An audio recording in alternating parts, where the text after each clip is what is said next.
Sir આપ પરિવારની વારે આવેલા છો, શું કહેશો?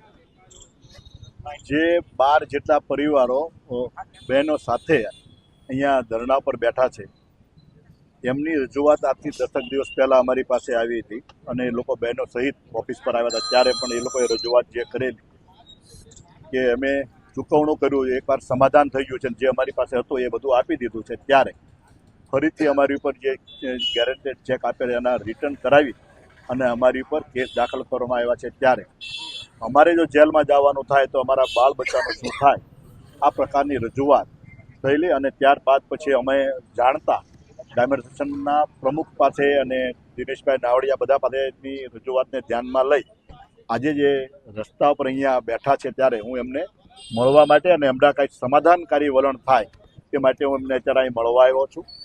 અને કીર્તિભાઈ, એમને પણ મારી વિનંતી છે કે જ્યારે એક ડાયમંડની પરંપરા રહી છે ત્યાર સુધીમાં હજારો લોકો નાદારી લખાવી છે અને જ્યારે નુકસાન ગયું હોય ત્યારે પોતાની પાસે માલ રાખીને નહીં આપે તો એમની પાસે બધી જ કાર્યવાહી થવી જોઈએ એમની સામે.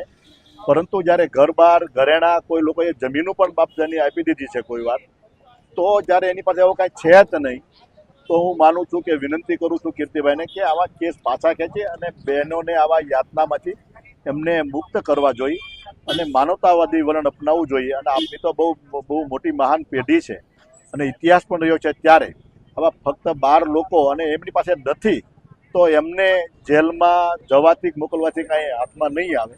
એટલે મારી વિનંતી છે કે એક માનવતાવાદી વલણ અપનાવે અને આ બહેનોને એના ત્રાસમાંથી મુક્ત કરે.